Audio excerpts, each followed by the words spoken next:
Good morning students, welcome to every one. நம்மளுடைய mechanical department YouTube சேனலுக்கு உங்கள் எல்லாரையும் வரவேற்கிறோம். நம்ம சேனல் நேம் வந்து பார்த்திங்கன்னா எஸ்பிசி மெக்கானிக்கல் 2020. நீங்கள் இந்த சேனலை சப்ஸ்கிரைப் பண்ணுங்கள், பக்கத்தில் இருக்க பெல் பட்டனையும் ப்ரெஸ் பண்ணிக்கோங்க. பிகாஸ் நம்ம இந்த டிபார்ட்மெண்ட் சேனலுக்குள்ளே என்ன வீடியோஸ் போட்டாலும் உங்களுக்கு நோட்டிஃபிகேஷன்ஸ் வரதுக்காக சப்ஸ்கிரைப் பண்ணி வச்சுக்கோங்க. இன்றைக்கி நம்ம பார்க்க போகிற சப்ஜெக்ட் வந்து பார்த்திங்கன்னா மிஷின் ட்ராயிங். இந்த சப்ஜெக்ட் வந்து பார்த்திங்கன்னா செகண்ட் இயர் 3rd செமஸ்டரில் வரக்கூடிய சப்ஜெக்ட். இது எதை பற்றி அப்படின்னு பார்த்தீங்கன்னா, நீங்கள் ஆல்ரெடி ஃபஸ்ட் இயரில் படிச்சிருப்பீங்க இல்லையா, இன்ஜினியரிங் ட்ராயிங். ஸோ அதை பேஸ் பண்ணி வரக்கூடிய சப்ஜெக்ட் தான் மிஷின் ட்ராயிங். இந்த சப்ஜெக்டில் நீங்கள் பார்க்க போகிற டாபிக்ஸ், ஃபஸ்ட்டு டாபிக் அதாவது unit 1 sectional view and unit 2 limits, fits and tolerances, unit 3 surface structure and unit 4 keys, screw threads and thread fasteners. Unit 4ல் இன்னொரு பார்ட் வந்து பார்த்திங்கன்னா எக்ஸ்ப்ளோர்டட் வியூ அண்ட் யூனிட் 5 வந்து பார்த்திங்கன்னா அசம்பிளி ட்ராயிங்ஸ், அதாவது டீட்டெயில் ட்ராயிங் நம்ம சொல்லுவோம். ஸோ இப்போ இதில் ஃபஸ்ட் யூனிட் அப்படிங்கிறது, அதாவது மிஷின் ட்ராயிங் அப்படிங்கிறது என்னென்னு பார்த்தீங்கன்னா, இதை வந்து நம்ம டெக்னிக்கல் ட்ராயிங்னு சொல்லலாம், இன்ஜினியரிங் ட்ராயிங்னு சொல்லலாம், மிஷின் சிஸ்டம் ட்ராயிங்னு சொல்லலாம். இந்த ட்ராயிங்ஸை யூஸ் பண்ணி நம்ம என்ன பண்ண போகிறோம் அப்படின்னு பார்த்தீங்கன்னா, ஒரு மிஷின் வந்து நம்ம ரெடி பண்ணுறோம் அல்லது ஒரு காம்பனண்ட்டை தயாரிக்கிறோம் அப்படின்னா அதுக்கு ஃபஸ்ட்டு ஒரு ட்ராயிங் வேணும். அந்த காம்பனண்ட் எப்படி இருக்கும், அதோட சைஸஸ் என்னென்ன, அதை பற்றின ஃபுல் டீட்டெயில்ஸ் இருக்கக்கூடிய ஒரு இன்ஃபர்மேஷன் ட்ராயிங் தான் வந்து பார்த்திங்கன்னா மிஷின் ட்ராயிங் அப்படின்னு நம்ம சொல்லுவோம். அந்த ட்ராயிங்கை தான் நம்ம க்ரியேட் பண்ண போகிறோம். ஸோ அந்த மிஷின் ட்ராயிங்கை க்ரியேட் பண்ணுறதுக்கு நிறைய ரூல்ஸ் அண்ட் ரெகுலேஷன்ஸ் எல்லாம் இருக்குது. அது எல்லாம் என்னென்னங்கிறத நம்ம வரக்கூடிய டாபிக்ஸில் பார்க்கலாம். ஸோ இதுதான் மிஷின் ட்ராயிங்கோடைய ஒரு எக்ஸாம்பிள் ட்ராயிங் உங்களுக்கு கொடுத்துருக்கோம். ஸோ இந்த ட்ராயிங்கில் வந்து பார்த்திங்கன்னா உங்களுக்கு இந்த இடத்துல ஒரு 3D பார்ட் இருக்குது. அது வரைகிறதுக்கு நம்ம ஃபஸ்ட்டு இந்த மாதிரி ஒரு 2D ட்ராயிங்கை டைமென்ஷன்ஸோடு க்ரியேட் பண்ணணும். அதாவது அதோட top view, front view, side view, அந்த மாதிரி ஒவ்வொரு வியூஸ் க்ரியேட் பண்ணி அதோட டைமென்ஷன்ஸை வந்து நம்ம நோட்டேஷன் பண்ணணும். ஸோ அதை யூஸ் பண்ணி தான் நம்ம காம்பனன்ட்ஸை தயாரித்து மிஷின்ஸ் எல்லாம் ரன் பண்ண முடியும். ஸோ இப்போ ஃபஸ்ட் யூனிட் என்னென்னு பார்த்தீங்கன்னா செக்ஷன் வியூஸ். அதாவது செக்ஷன் அப்படின்னாவே உங்களுக்கு புரியும், ஒரு பார்ட்டுடைய ஒரு பகுதியை நம்ம எடுத்து பார்க்கணும் அப்படின்னா அதுக்கு பேர் செக்ஷன் அப்படின்னு சொல்லுவோம். அதாவது தமிழில் வெட்டு முகத்தோற்றம். அதாவது ஒரு பார்ட்டை வந்து நம்ம கட் பண்ணி அந்த இடத்துல இருக்கக்கூடிய டீட்டெயில்ஸை நான் பார்க்கணும் அப்படின்னா அதுக்கு பேர் தான் செக்ஷன் வியூஸ் அப்படின்னு சொல்லுவோம். ஸோ இது வந்து இன்ஜினியரிங் ட்ராயிங்கில் ஒரு ரொம்ப பெரிய ஒரு முக்கியமான ஒரு பார்ட். அதாவது நீங்கள் ஆர்த்தோகிராஃபிக்கில் ஆல்ரெடி வரைஞ்சிருப்பீங்க. ஆர்த்தோகிராஃபிக்கில் வரையும் போது பார்த்தீங்கன்னா, இப்போ எக்ஸாம்பிள் இந்த டயக்ராம் வந்து ஆர்த்தோகிராஃபிக் வியூ நம்ம கொடுத்துருக்கோம். ஒரு எல் செக்ஷன் இருக்குது. இந்த செக்ஷனில் நம்ம என்னென்ன பார்க்க முடியும் அப்படின்னு பார்த்தீங்கன்னா, ஃப்ரண்ட் வியூ பார்க்கலாம், டாப் வியூ பார்க்கலாம், சைடு வியூ பார்க்கலாம். சரிங்களா? லெஃப்ட் சைடாக right side view, bottom view, அந்த மாதிரி பார்க்கலாம். இந்த மாதிரி பார்க்கும்போது நமக்கு வெளியில் இருக்கக்கூடிய டைமென்ஷன்ஸ், அதோட ஸ்ட்ரக்சர் மட்டும்தான் தெரியும். பட் இதே வந்து ஒரு மிஷின் ட்ராயிங்கை நம்ம எடுத்து பார்த்தோம் அப்படின்னா அதில் வந்துட்டு செக்ஷன் பண்ணும்போது நமக்கு அந்த காம்பனண்ட்டோடைய இன்னர் டெப்த், அதாவது இன்டர்னல் டீட்டெயில்ஸ் எல்லாமே நமக்கு கிளியராக அண்டர்ஸ்டாண்ட் ஆகும். பார்த்தோன்னே அதை விஷுவலைஸ் பண்ணுறது ரொம்ப ஈஸியாக இருக்கும். அதுக்காக தான் நம்ம செக்ஷன்ஸ் பண்ணுறோம். இப்போ இதில் ஒரு ட்ராயிங் வந்து உங்களுக்கு செக்ஷன் பண்ணி காமிச்சிருக்காங்க. அதாவது ஒரு ஃப்ளான்ஜ் கப்ளிங் இருக்கக்கூடிய ஒரு பார்ட் எடுத்து அதில் ஒரு கால் பாகத்தை மட்டும் கட் பண்ணி எடுத்து காமிச்சிருக்காங்க. ஸோ இதுக்கு பேர் தான் செக்ஷன் பண்ணுறது. அந்த ஹேட்ச் பண்ணியிருக்காங்க இல்லையா, ஸோ அதுக்கு பேர் தான் செக்ஷனிங் அப்படின்னு சொல்லுவோம். அதாவது இந்த கால் பாகத்தை எடுத்து கட் பண்ணியிருக்கிற இடத்துல இந்த மாதிரி லைன்ஸ் போட்டு காமிச்சிருப்பாங்க. அதுக்கு பேர் ஹேட்சிங் அப்படின்னு சொல்லுவோம். அதை பற்றி நம்ம பின்னாடி பார்க்கலாம். இந்த மாதிரி ஒரு கால் பாகத்தை நம்ம ரிமூவ் பண்ணி காமிக்கிறதுக்கு பேர் தான் செக்ஷன்ஸ். ஸோ இதை வந்து நம்ம ஆர்த்தோகிராஃபிக் வியூவில் பார்க்க முடியாது. அதுக்காக தான் நம்ம மிஷின் ட்ராயிங்கில் செக்ஷன்ஸ்க்கு பார்க்குறோம். ஸோ அடுத்து இந்த செக்ஷன் வியூஸோட நெசசரி என்னென்ன அப்படின்னு பார்த்தீங்கன்னா, ஆல்ரெடி நம்ம சொன்ன மாதிரி இந்த ஒரு பார்ட்டுக்குள்ளே ஏதாவது ஹிடன் ஃபீச்சர்ஸ், அதாவது ரொம்ப உள்ள இன்டீரியராக ஏதாவது சின்ன சின்ன ஆப்ரேஷன்ஸ் பண்ணியிருந்தாங்க அப்படின்னா, மிஷினிங் பண்ணியிருந்தாங்க அப்படின்னா அதை வந்து நம்ம பார்க்குறதுக்கு இதை யூஸ் பண்ணலாம். ஸோ அதை வந்து நம்ம என்னென்னு சொல்லுவோம்னா, so the internal hidden features அப்படின்னு சொல்லுவோம். அடுத்து உள்ளே வந்து ஏதாவது ஒரு சின்ன சின்ன டைமென்ஷன்ஸ் ஏதாவது உள்ளே இருந்துச்சு, நம்ம மிஷினிங் பண்ண டைமென்ஷன்ஸ் காமிக்கணும் அப்படின்னா நம்ம இதை செக்ஷனிங் பண்ணது யூஸ் பண்ணலாம். அடுத்து additional information about the component. அந்த காம்பனண்ட்டுடைய அடிஷ்னல் இன்ஃபர்மேஷன், அதாவது எக்ஸ்ட்ரா இருக்கக்கூடிய இன்ஃபர்மேஷன்ஸை நம்ம இதில் ஆட் பண்ண முடியும். ஸோ இதுக்கான அர்த்தம் வந்து உங்களுக்கு தமிழ்லையும் நான் கொடுத்துருக்கேன், இதை பாருங்கள். ஸோ அடுத்து பார்த்தீங்கன்னா கன்வென்ஷன்ஸ் ஷோயிங் த செக்ஷன்ஸ். அதாவது கற்பனை வெட்டு அப்படின்னு நம்ம சொல்லுவோம். அதாவது ஒரு ஆப்ஜெக்ட் எடுத்துகிட்டு அதை வந்து நம்ம எந்த இடத்துல கட் பண்ணணும், எந்த இடத்துல கட் பண்ணோன்னா நமக்கு அதோடைய செக்ஷன் வந்து கிளியராக தெரியும் அப்படிங்கிறது தான் நம்ம கன்வென்ஷன்ஸ் ஷோயிங் த செக்ஷன்ஸ் அப்படின்னு சொல்லுவோம். ஸோ அதுக்கு நம்ம ஒரு பிளைன் எடுத்துகிட்டு எக்ஸ் ஆர் ஒய் ஜெட் இந்த மாதிரி 3 பிளைன்ஸ் இருக்கும், 3 ஆக்சிஸ் நம்ம சொல்லுவோம். 2Dயாக இருந்தால் எக்ஸ் ஒய் மட்டும் இருக்கும், 3Dயாக இருந்துச்சுன்னா 3 ஆக்சிஸ் இருக்கும், அதாவது 3 குவாடினேட்ஸ் நம்ம சொல்லுவோம் இல்லையா, அதை தான் நம்ம பிளைனாக வச்சுக்கிறோம். அதாவது ஒவ்வொரு plane x plane, y plane, z plane அப்படின்னு வச்சுக்கிறோம்.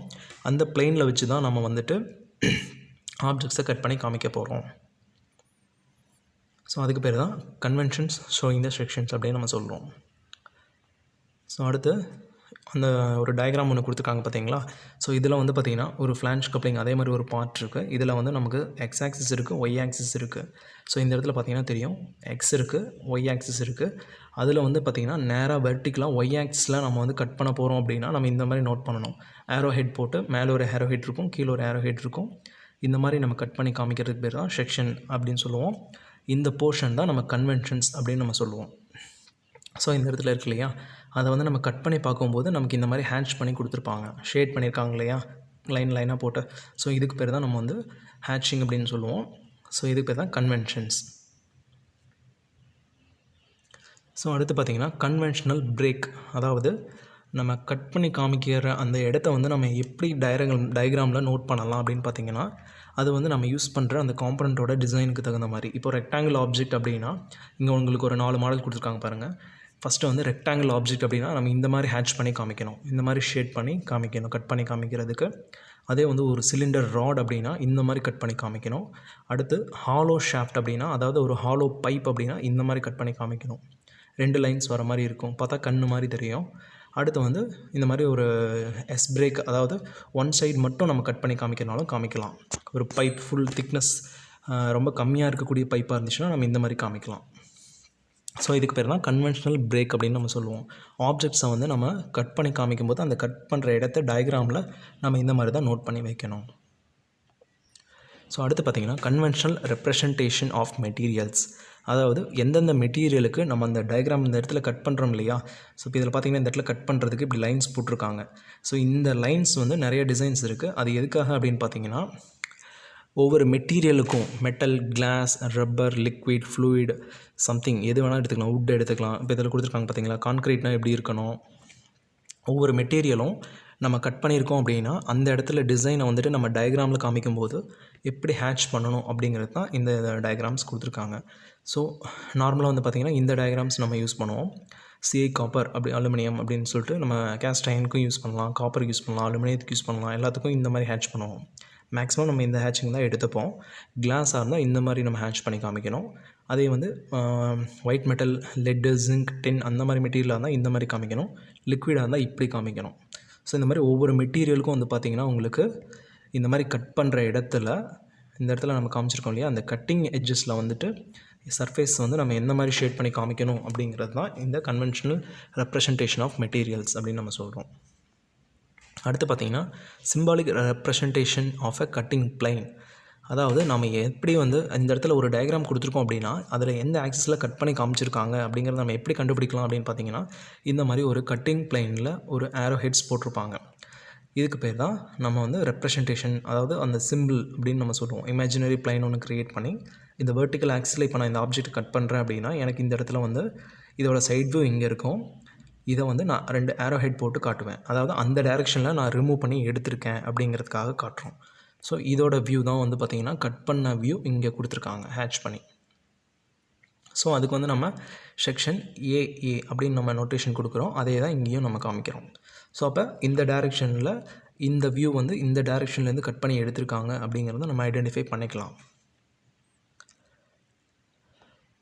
ஸோ அடுத்து வந்து பார்த்திங்கன்னா டைப்ஸ் ஆஃப் செக்ஷன், என்னென்ன செக்ஷன்ஸ்லாம் இருக்குது அப்படின்னு பார்த்தீங்கன்னா, ஃபஸ்ட்டு ஃபுல் செக்ஷன், அடுத்து half section, offset section, revolved section, broken section, removed section and local section, rotated section, thin section. இந்த மாதிரி உங்களுக்கு டைப்ஸ் இருக்குது செக்ஷன்ஸில். அதில் ஃபஸ்ட்டு டைப் வந்து ஃபுல் செக்ஷன், அதாவது ஒரு ஆப்ஜெக்ட் எடுத்துகிட்டு அதை வந்து நான் எக்ஸ் ஆக்சிஸில் கட் பண்ணுறேன் அல்லது ஒய் ஆக்சிஸில் கட் பண்ணுறேன். இப்போ எக்ஸாம்பிள் இங்கே ஒரு ஆப்ஜெக்ட் எனக்கு இருக்குது அப்படின்னா இந்த ஆப்ஜெக்டில் இது வந்து ஒய் ஆக்சிஸ், இது வந்து எக்ஸ் ஆக்சிஸ். இப்போ இதெல்லாம் நம்ம ஃபஸ்ட்டே சொன்ன மாதிரி இந்த இடத்துல ஒரு ஏரோ ஹெட் போட்டு ஏஏன்னு கொடுத்துருக்காங்களா, இதுக்கு பேர் தான் செக்ஷன் நம்ம சொல்கிறோம். அதாவது இந்த டைரெக்ஷனில் கட் பண்ணியிருக்காங்க. இதை வந்து நம்ம லாங்கிடியூட்னல் செக்ஷன் அப்படின்னு சொல்லலாம், அதாவது லென்த் வைஸ் கட். இதோட லென்த் வந்து நம்ம இதை சொல்லலாம், ஏன்னா இதுதான் லென்த், அதாவது அதோட நீளம் வந்து அதிகமாக இருக்குது, அதை தான் நம்ம லென்த்தை எடுத்துக்கிறோம். இந்த டைரெக்ஷனில் நம்ம கட் பண்ணி எடுத்திருக்கோம் அப்படிங்கிறதுக்கு அடையாளம் தான் அந்த ஏஏ கொடுத்துருக்காங்க. இதை வந்து நம்ம லென்த் வைஸ் கட்டுன்னு சொல்லலாம் அல்லது லாங்கிடியூட்னல் செக்ஷன்னு சொல்லலாம். இதே வந்துட்டு நான் வந்து எக்ஸ் ஆக்சிஸில் கட் பண்ணாமல் ஒய் ஆக்சிஸில் இப்படி கிராஸாக கட் பண்ணியிருந்தேன் அப்படின்னா அது வந்து கிராஸ் செக்ஷன், அதாவது கிராஸ் வைஸ் கட். நம்ம கட் பண்ணுறது வந்து ஆப்போசிட் டைரெக்ஷனில் கட் பண்ணியிருப்போம். நம்ம இந்த ஆப்ஜெக்டை வந்து ஒயில் கட் பண்ணால் பெட்டரா அல்லது எக்ஸில் கட் பண்ணால் பெட்டரான்னு பார்த்தீங்கன்னா எக்ஸில் தான் கட் பண்ணுறது பெட்டர். பிகாஸ் ஒயில் கட் பண்ணிங்கன்னா உங்களுக்கு இந்த சைடு இருக்கிற 2 சர்க்கிள்ஸோடைய இன்டர்னல் ஸ்ட்ரக்சர் தெரியாது. அதுக்கு பதிலாக நம்ம இப்படி கட் பண்ணோன்னா ஓவரால் இதில் மேலே இருக்க பாதியும் கீழே இருக்க பாதியும் ஸ்ப்ளிட் ஆயிரும். ஸோ இப்போ அதோட டைமென்ஷன்ஸ் வந்து நமக்கு ஈஸியாக கிடைக்கும். அதனால தான் லாங்கிடியூட்னல் டைரெக்ஷனில் கட் பண்ணியிருக்காங்க. அடுத்து வந்து பார்த்திங்கன்னா ஹாஃப் செக்ஷன். ஹாஃப் செக்ஷன் அப்படிங்கிறது என்னென்னா ஒரு ஆப்ஜெக்ட் எடுத்துகிட்டு அதோடைய ஒரு கால் பகுதியை மட்டும் நம்ம எடுத்து கட் பண்ணி செக்ஷன் பண்ண போகிறோம். அதாவது இப்போ இந்த 90 டிகிரி இங்கே இருக்கு இல்லையா, இதை மட்டும் நம்ம ரிமூவ் பண்ணிட்டோன்னா அதில் அதோட ஸ்ட்ரக்சர் வந்து நமக்கு தெரியும். பிகாஸ் இது வந்து ஒரு 360 டிகிரி ஆப்ஜெக்டாக இருக்குது. அதனால் இதில் நம்ம ஒரு கால் பகுதியை மட்டும் கட் பண்ணி எடுத்தோம்னா அதில் ஒரு ஹாஃப் மட்டும் நம்ம செக்ஷன் பண்ணி இந்த இடத்துல ஹேட்ச் பண்ணி காமிக்கணும். ஸோ அதுக்கு பேர் தான் ஹாஃப் செக்ஷன். அடுத்து ஆஃப்செட் செக்ஷன். ஆஃப்செட் அப்படின்னாவே உங்களுக்கு ஆல்ரெடி நீங்கள் படிச்சிருப்பீங்க. அந்த டைமென்ஷன் வந்து ஒரு இடத்துலேருந்து இன்னொரு இடத்துக்கு நேர் பேரலாக ஆஃப்செட் பண்ணி செட் பண்ணுறதுக்கு பேர் தான் ஆஃப்செட் அப்படின்னு நம்ம சொல்லுவோம். அதாவது இப்போ இந்த மாதிரி ஒரு ஆப்ஜெக்ட் இருக்குது பார்த்தீங்கன்னா, இதில் டாப் வியூவில் காமிச்சிருக்காங்க. இங்கே ஒரு சிலிண்ட்ரிக்கல் ஒர்க் நடந்திருக்கு, அதாவது சர்க்கிள் ஒர்க் நடந்திருக்கு, ப்ரொஃபைல் கட் பண்ணி எடுத்திருக்காங்க. இந்த இடத்துல ஒரு ரெக்டாங்கிள் ஸ்லாட் கட் பண்ணி எடுத்திருக்காங்க. பட் ஆனால் இந்த சர்க்கிளோடைய சென்டர் பாயிண்ட்டும் இந்த ரெக்டாங்கிளுடைய சென்டர் ஆக்சிஸும் வந்து பார்த்திங்கன்னா, இந்த ஸ்லாட்டோடைய சென்டர் ஆக்சிஸும் வந்து பார்த்திங்கன்னா ஒரே நேர்கோட்டில் அமையலை. இது கீழேயும் இது மேலேயும் இருக்குது. ஸோ அப்போ இதிலிருந்து ஒரு குறிப்பிட்ட மேலே தள்ளி இதோட ஆக்சிஸ் வந்து அமைஞ்சிருக்கு அப்படின்னா அதுக்கு பேர் ஆஃப்செட் செக்ஷன்னு சொல்லுவோம். இந்த மாதிரி இருக்கும்போது நம்ம டைரெக்டாக இதில் மட்டுமே கட் பண்ணி காமிச்சோன்னா இதோட டைமென்ஷன்ஸ் இன்டர்னல் ஸ்ட்ரக்சர் நமக்கு தெரியாமல் போயிடும். அதனால் நம்ம இதிலேருந்து இப்படி க்ராஸ் பண்ணி அதிலேருந்து கொஞ்சம் ஆஃப்செட் எடுத்து இப்படி கட் பண்ணி காமிச்சோம்னா தான் அதோட டைமென்ஷன்ஸ் வந்து இன்டர்னல் ஸ்ட்ரக்சர்ஸ் எல்லாமே நமக்கு தெரியும். அடுத்து ரிவால்வ்டு செக்ஷன். ரிவால்வ்டு செக்ஷன் அப்படிங்கிறது என்னென்னா ஒரு 360 டிகிரிக்கு இப்படி ரொட்டேட் ஆகியிருக்கிற ஆப்ஜெக்டில் இப்போ இந்த இடத்துல பாருங்கள், இதை வந்து நம்ம இப்படி ரெண்டாக கட் பண்ணோன்னா நமக்கு இதோட இன்டர்னல் ஸ்ட்ரக்சர் தெரியும். பட் இந்த இடத்துல இருக்கக்கூடிய இந்த 4 பார்ட் இருக்கு இல்லையா, அந்த சர்க்கிளை லிங்க் பண்ணுற ஜாயிண்ட், இந்த ஜாயிண்ட்டுடைய ஸ்ட்ரக்சர் வந்து நமக்கு தெரியாது. அதை கட் பண்ணணுன்னா நம்ம இந்த மாதிரி தான் கட் பண்ணி நோட்டேஷன் பண்ணி காமிக்கணும் டயக்ராம்ஸில். அதே வந்து நம்ம இப்படி வெர்டிக்கலாக கட் பண்ணோம் அப்படின்னா அல்லது ஹரிசாண்டலாக கட் பண்ணோம் அப்படின்னா இந்த இடத்துல சைடு வியூவில் உங்களுக்கு கொடுத்துருக்காங்க இல்லையா, இந்த மாதிரி தெரியும். ஆனால் அதே இந்த ரெண்டையும் ஜாயின் பண்ணுற இந்த எண்டு வந்து எட்ஜ் வந்து நமக்கு தெரியாது. ஸோ அதை வந்து நம்ம கட் பண்ணி காமிக்கிறதுக்கு இந்த ரிவால்வ்டு செக்ஷனை யூஸ் பண்ணலாம். அடுத்து வந்து பார்த்திங்கன்னா ப்ரோக்கன் செக்ஷன். இதை வந்து ப்ரோக்கன் அவுட் செக்ஷன் அப்படின்னு சொல்லலாம். அதாவது ஒரு பார்ட் எடுத்துகிட்டு அந்த பார்ட்டில் வந்து உள்ளுக்குள்ளே ஏதாவது ஒரு காம்ப்ளிகேட்டடான டிசைன்ஸ் அல்லது ஒரு ஆப்ரேஷன் மிஷினிங் ஏதாவது பண்ணியிருந்தாங்க அப்படின்னா அதை வந்து நம்ம நோட்டேட் பண்ணி காமிக்கிறதுக்கு இதை யூஸ் பண்ணுவோம். ஸோ இந்த இடத்துல பார்த்திங்கன்னா இப்படி உடஞ்ச மாதிரி ஒரு டயக்ராம் வரைஞ்சி காமிச்சிருப்பாங்க. இதுக்கு பேர் தான் ப்ரோக்கன் செக்ஷன். அதாவது அந்த இடத்துல ஒரு ஸ்பெசிஃபையான ஒரு ஒர்க் வந்து அதில் பண்ணியிருக்காங்க, மிஷினிங் பண்ணியிருக்காங்க அப்படிங்கிறத நோட்டிஃபை பண்ணுறதுக்கு தான் நம்ம இது யூஸ் பண்ணுறோம். டயக்ராமில் நம்ம ப்ரோக்கன் அவுட் செக்ஷன் இந்த மாதிரி வரைஞ்சி காமிக்கணும். அதாவது உடஞ்ச மாதிரி இருக்கும் அதை பார்த்திங்கன்னா. ஸோ அடுத்தது வந்து பார்த்திங்கன்னா ரிமூவ்டு செக்ஷன். இந்த ரிமூவ்டு செக்ஷன் அப்படிங்கிறத வந்து அந்த நம்ம வரையக்கூடிய ட்ராயிங்குடைய மெயின் ஆப்ஜெக்ட் லைனில் இருந்து அந்த கட் செக்ஷன் எந்த இடத்த நம்ம கட் பண்ணி காமிக்கணும்னு நினைக்கிறோமோ அதை வந்து ஒரு குறிப்பிட்ட ஆக்சிஸில் குறிப்பிட்ட டிஸ்டன்ஸில் நம்ம ப்ரொஜெக்ட் பண்ணி தனியாக எடுத்து காமிக்கணும். அதுக்கு பேர் தான் ரிமூவ்டு செக்ஷன் அப்படின்னு சொல்லுவோம். அதாவது அந்த ஆப்ஜெக்டில் காமிக்காமல் ஆப்ஜெக்ட்லேருந்து கொஞ்சம் வெளியில் எடுத்து காமிக்கணும். எக்ஸாம்பிள், இப்போது இந்த ரிவால்வ்டு செக்ஷனில் பார்த்திங்கன்னா இது மாதிரியே காமிச்சிருப்பாங்க, இந்த ஆப்ஜெக்ட் மேலேயே வரைஞ்சி காமிச்சிருப்பாங்க. பட் இப்படி காமிச்சா அதுக்கு பேர் ரிவால்வ்டு செக்ஷன். அதே வந்து இந்த மாதிரி ஆப்ஜெக்ட்லேருந்து தள்ளி ஒரு குறிப்பிட்ட டிஸ்டன்ஸில் ப்ரொஜெக்ட் பண்ணி காமிச்சாங்க அப்படின்னா அந்த செக்ஷன் கட் செக்ஷன் மட்டும் தனியாக வரைஞ்சி காமிச்சாங்கன்னா அதுக்கு பேர் ரிமூவ்டு செக்ஷன் அப்படின்னு சொல்லுவோம். அங்கேருந்து அந்த கட் செக்ஷனை நம்ம ரிமூவ் பண்ணி எடுத்து அதை வந்துட்டு நம்ம பக்கத்தில் ப்ரொஜெக்ட் பண்ணி காமிக்கிறோம். இப்போ இந்த இடத்துல 2 கட் பண்ணி எடுத்திருக்காங்க, 2 செக்ஷன்ஸ். அதை தான் இங்கே டயக்ராமில் தனியாக வெளியில் ப்ரொஜெக்ட் பண்ணி காமிச்சிருக்காங்க. அடுத்து வந்து பார்த்திங்கன்னா செக்ஷன் லைனிங் ஆர் ஹேட்சிங் அப்படின்னு நம்ம சொல்லுவோம். அதாவது நம்ம சொன்னோம் இல்லையா ஆல்ரெடி ஹேட்ச் பண்ணணும், அதாவது அந்த ஷேடிங் வரையணும் அப்படின்னு சொல்லிட்டு ஒவ்வொரு மெட்டீரியலுக்கும் ஒவ்வொரு டிசைன்ஸ் இருக்குன்னு அதை தான் வந்து நம்ம பார்க்க போகிறோம். அதுக்கு பேர் நம்ம வந்து ஹேட்சிங் அப்படின்னு சொல்லுவோம். கேடு அந்த மாதிரி டிசைன் சாஃப்ட்வேர்ஸ்லேயும் நம்ம இதை யூஸ் பண்ணுவோம். இது நம்ம எப்படி ஹேட்ச் பண்ணணும் அப்படின்னா, கேஸ்ட் அயனாக இருந்தால் இந்த மாதிரி லைன்ஸ் போட்டு ஹேட்ச் பண்ணணும். அதே இந்த மாதிரி லெட் ஆல்ரெடி நம்ம பார்த்ததே தான். லிக்விடை பார்த்தோம். இது வந்து வெறும் மெட்டீரியல்ஸ் மட்டும் இங்கே கொடுத்துருக்கான். லெதர் கொடுத்துருக்கான், கிளாஸ் கொடுத்துருக்கான், லிக்விடும் கொடுத்துருக்கான். ஒவ்வொரு மெட்டீரியலுக்கும் வந்து நம்ம எந்த மாதிரி டிசைனில் ஹேட்ச் பண்ணணும். பிரேஸாக இருந்தால் இந்த மாதிரி டாட்டர் லைன்ஸ் இடையில வரணும். கேஸ்ட் ஸ்டீலாக இருந்தால் இந்த மாதிரி கேப் கம்மியாக இருக்கணும்.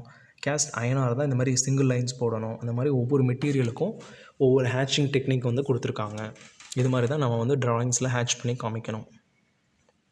அடுத்து rules for drawing sectional view. Sectional view வரைகிறதுக்கு பார்த்திங்கன்னா டோட்டலாக 12 ரூல்ஸ் இருக்குது. இந்த ரூல்ஸை யூஸ் பண்ணி தான் நம்ம ஒரு ட்ராயிங்கை வந்து செக்ஷன் பண்ணி வரையணும். என்னென்ன ரூல்ஸ் அப்படின்னு பார்த்தீங்கன்னா, ஃபஸ்ட் பாயிண்ட் பாருங்கள். The cutting plane shall be perpendicular to the direction of view. நம்ம வியூவுக்கு பர்பண்டிகுலர் டைரெக்ஷனில் தான் அந்த கட்டிங் பிளைனில் நம்ம வரைஞ்சிருக்கணும். அதாவது அந்த ஹேட்ச் பண்ணுற கிராஸ் லைன்ஸ் இருக்கு இல்லையா, அதை தான் சொல்கிறாங்க. இந்த இடத்துல இருக்கு இல்லையா, இந்த மாதிரி கிராஸ் லைன்ஸ் வந்து பார்த்திங்கன்னா நம்மளுடைய ஆப்ஜெக்ட்டுக்கு பர்பண்டிகுலரான டைரெக்ஷனில் இருக்கணும். அடுத்து second point, the cutting plane shall pass through the center of the object except in offset section. Cutting plane, அதாவது அந்த ஆப்ஜெக்டை நம்ம கட் பண்ணுற ஆக்சிஸ் வந்து அந்த ஆப்ஜெக்டோட சென்டர் பாயிண்டில் டச் ஆகிற மாதிரி தான் நம்ம எப்போவுமே கட் பண்ணணும். ஸோ இந்த மாதிரி பார்த்திங்கன்னா உங்களுக்கு 12 ரூல்ஸ் இருக்குது. இந்த ரூல்ஸ் எல்லாம் என்னென்னங்கிறத நீங்கள் படித்து பாருங்கள். அதாவது அந்த கிராஸ் செக்ஷன் ஹேட்சிங் ஒவ்வொரு லைனும் வந்து பார்த்திங்கன்னா 45 டிகிரி ஆங்கிள் இருக்கணும். அந்த ரெண்டுக்கும் நடுவில் எவ்வளோ டிஸ்டன்ஸ் கேப் இருக்கணும், எல்லாமே இதில் வந்து உங்களுக்கு கொடுத்துருப்பாங்க. இங்கே கொடுத்துருக்காங்க பார்த்தீங்களா, spacing between section line shall be 1.5 mm to 3 mm depending on the size of the figure. அந்த ட்ராயிங்க்கு பொறுத்த வரைக்கும் நம்ம அதில் எப்படி நம்ம ட்ராயிங்கில் ஹேட்ச் பண்ண முடியுமோ அதுக்கு தகுந்த மாதிரி அந்த கேப்குள்ளே நம்ம இந்த டைமென்ஷனில் ஹேட்ச் பண்ணி காமிக்கணும். ஸோ இந்த மாதிரி உங்களுக்கு 12 ரூல்ஸ் இருக்குது. இது எல்லாம் என்னென்னங்கிறத நம்ம ஆப்ஜெக்ட் ட்ராயிங் வரையும் போது உங்களுக்கு நம்ம பார்க்கலாம்.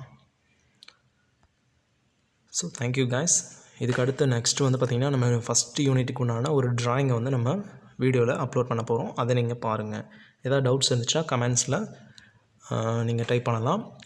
ப்ளஸ் இந்த வீடியோ நீங்கள் பார்த்து முடிச்சதுக்கப்புறமா நீங்கள் வந்துட்டு உங்களுடைய கமெண்ட் கடைசியில் கீழே பார்த்தீங்கன்னா எல்லா வீடியோஸ்க்கும் கடைசியில் கீழே கமெண்ட்ஸ் இருக்கும். அந்த கமெண்ட்ஸில் போய்ட்டு உங்களுடைய ரோல் நம்பர் போட்டு சீன் அல்லது வியூட் அப்படின்னு போட்டுருங்க. Okay guys, thank you very much.